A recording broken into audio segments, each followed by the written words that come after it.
pourquoi les êtres souffrent. J'ai 2-3 petits bouts de réponse tout petits. Je sais que je comprends pas grand-chose, ça c'est clair, je le sais. Mais je m'amuse à essayer d'en comprendre un peu plus à chaque fois. Et vous rencontrer avec chacun des problématiques un peu différentes me permet d'avancer dans cette compréhension.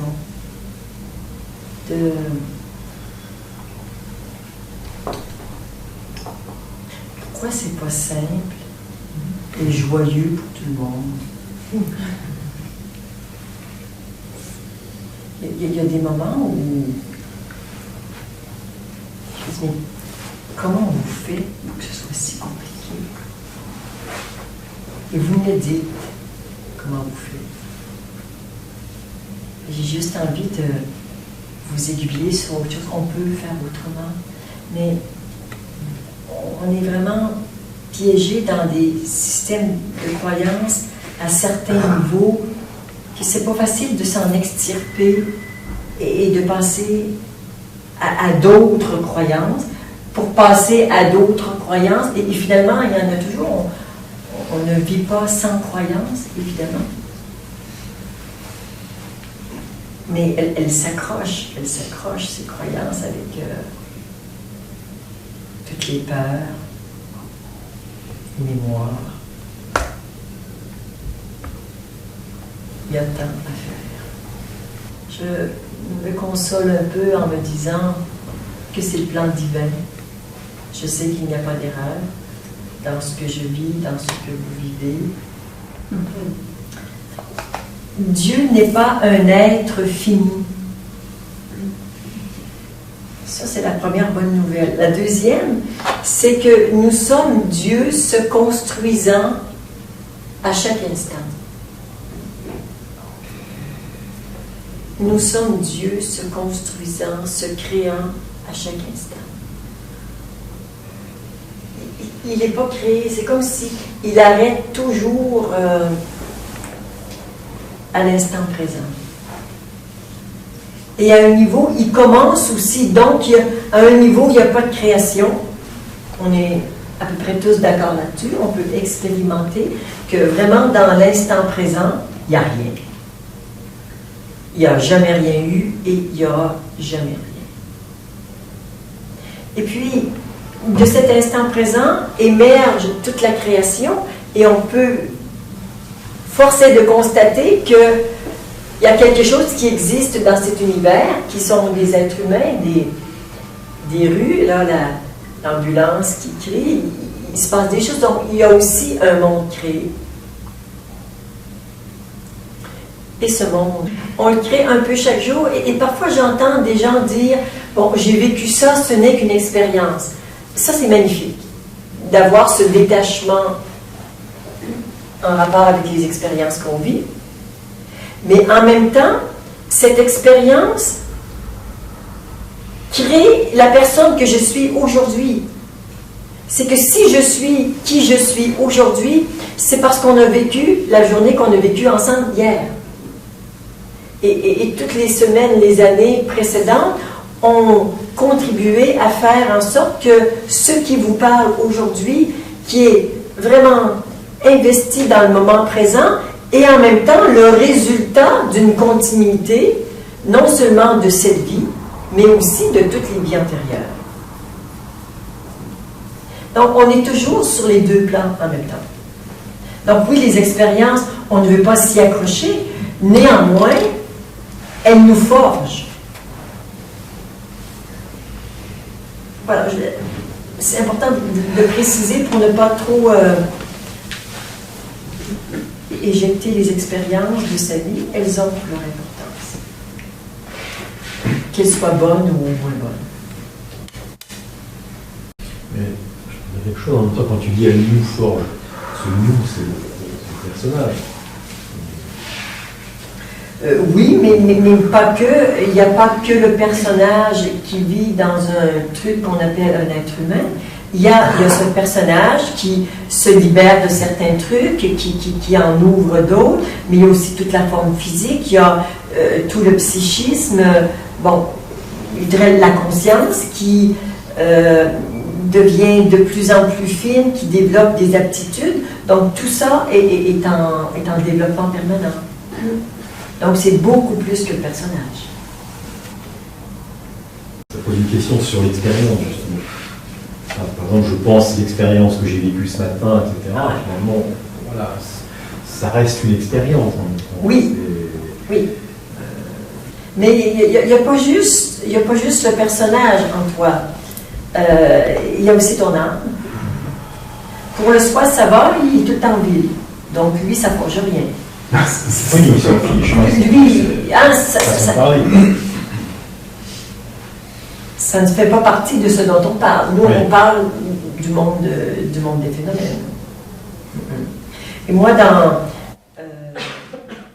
la sculpture que je fais, et je sais que tu l'as vu ou tu y as participé, il y a le personnage, il y a le corps qui a vraiment son mot à dire, qui est une entité, il y a l'ego, le personnage, mais il y a aussi le cœur que je considère comme étant quelque chose de différent du personnage qui est l'être agissant. Donc, toute cette capacité à aimer qui évolue dans le temps et cette conscience individuelle qui ne cesse de s'éveiller et l'âme qui vient vivre une expérience et qui, elle aussi, est en évolution, qui évolue différemment des phénomènes terrestres, tout ça est affecté par les expériences qu'ils ont vécues. Il y a peut-être beaucoup plus que je ne vois pas, mais il y a au moins ça que je vois. Il y a des expériences qui peuvent, par exemple, des choses exceptionnelles qui viennent de l'âme, par exemple. Il y a différents types d'expériences. Moi, j'ai le sentiment, si tu veux, que dans ma vie, quand j'ai eu des choses exceptionnelles qui me sont arrivées, j'ai l'impression que c'est mon âme qui a voulu me révéler quelque chose. Et à côté de ça, il y a la vie ordinaire, je dirais. Oui. À la limite, qu'on fait toujours de la même façon. On devrait un petit peu s'en libérer, mais c'est difficile. Mais ces expériences qui nous viennent d'ailleurs, je dirais presque. Hein, oui, comme d'un autre monde. Soit pour des raisons particulières, de difficultés ou d'intention mystique, on se relie à quelque chose de plus grand. Soit on est distrait comme d'habitude, et là, le truc, il arrive et il s'impose. Hein. Ça peut fonctionner dans les deux sens. Mais dans les deux sens, il arrive aussi, je dirais comme si dans ton projet d'évolution, je pense à une personne qui me racontait il y a quelque temps, elle avait créé une jolie entreprise qui fonctionnait très bien avec plusieurs salariés, c'était intéressant, rentable, ça rendait service, tu vois, c'était vraiment très très chouette. Et elle se disait régulièrement, il va falloir que je lève le pied. Elle travaillait trop. C'était plus en accord avec toute sa vibration de travailler autant. Elle s'est dit ça pendant 1 an, 1 an et demi. Il va falloir que je lève le pied. Eh bien, comme elle n'a pas écouté, elle s'est cassé le pied. Et elle a passé 3 mois le pied comme ça dans les verres. Elle a bien levé le pied. Donc, mais l'impulsion de l'âme, c'est pas de te casser la jambe, c'est le moment d'arrêter. Cette étape-là, elle est terminée pour toi, et il y a autre chose qui s'ouvrait et qui a été magnifique et immense pour elle. Mais la transition s'est faite dans la souffrance parce que justement, elle s'écoutait pas. On parle beaucoup d'écoute ce matin, c'est magnifique. Tu vois? Et quand on écoute, on est capable de faire ce qu'il faut, de changer les croyances, d'entreprendre un changement qui est nécessaire. Et quand tu es connecté à cette vérité qui te dit quoi faire et qui t'écoute, c'est fluide et c'est joyeux. Et c'est prévu comme ça. C'est prévu comme ça. Ça ne veut pas dire qu'il n'y a pas des moments un peu plus de fatigue. Je repense à l'état dans lequel j'étais hier soir, c'est quand je suis arrivée à la maison, j'ai vu, oh là là, mais qu'est-ce que je suis fatiguée. Ah oui, je suis fatiguée, je me suis reposée, puis ce matin, je suis plus fatiguée. Alors, c'est pas... Il n'y a pas de catastrophe, tu vois, c'est bien comme ça. C'est fait comme ça. Si l'ego, on en a un petit peu parlé, si l'ego est connecté à son âme, qui, elle, là, au lieu de mettre le soi derrière, je dirais, ils sont connectés ensemble, eux. Ils sont des grands complices, mais que je me connecte à mon âme pour savoir quoi faire. C'est ce que j'appelle la reliance à son moi intérieur, l'âme.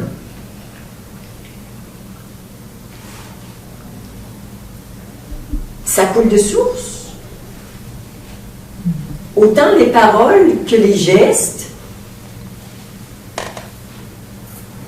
Le mental est mis à contribution, bien sûr, parce qu'il y a aussi des choses qui ont besoin d'être d'être comprises. Moi, je suis une grande curieuse, donc j'aime m'informer sur différents sujets. Après, quand tu restes connecté à ça, le plus magnifique, c'est important de le dire, plusieurs personnes n'ont pas cette conscience de la réalité. C'est cette connexion à l'âme n'est pas bonne uniquement dans les grands jours. Quand j'ai une décision à prendre, à savoir est-ce que je vais quitter mon emploi ou me séparer ou changer de maison, bon, c'est pas...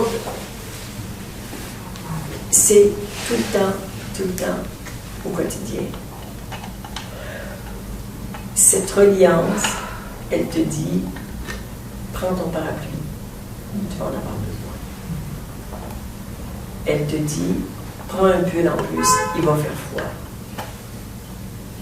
Où tu vas. Elle te dit, prends tes livres, parce qu'il y a quelqu'un, ou achète tes livres. Achète tes livres. Et 2 ans après, tu rencontres quelqu'un qui dit, tiens, c'était pour toi. Et c'est simple. Mais là, le mental dit, oui, mais pourquoi est-ce que j'achèterais ce livre? J'en ai jamais entendu parler, ça ne me parle pas. Ben non, ça ne te parle pas, mais tu l'achètes quand même. J'ai un ami un jour qui m'arrive, il m'aime beaucoup et il était venu manger à la maison et il m'a apporté un cadeau. Un magnifique jeu de tarot, mais dans un écrin de bois tout sculpté avec des couleurs, c'était magnifique. Et le jeu sur une tranche dorée, c'était de toute beauté. Mais vraiment, il m'a fait un très beau cadeau. Il avait acheté ça à l'étranger, en voyage. Il m'offre son cadeau. J'ai dit, c'est pas à moi ce cadeau-là. Je peux pas le prendre, c'est pas à moi. Il m'est pas destiné. Et on se connaît assez, on s'aime assez pour être capable de se dire ces choses-là. Il a compris, ça l'a fait sourire. Au cas où, il m'en avait apporté un autre.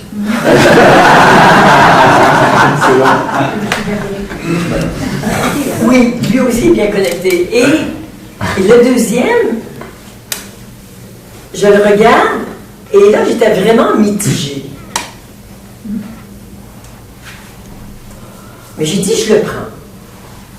Il me dit, OK. J'étais chez un ami à l'époque.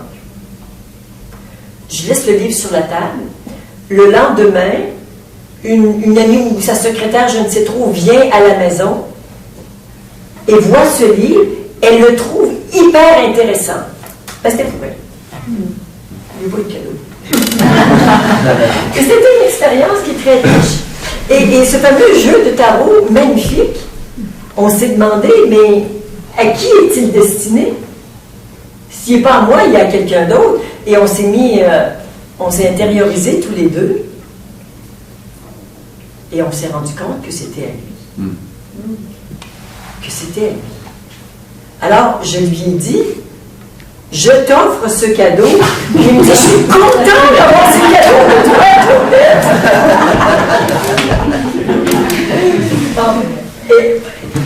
C'est amusant la vie.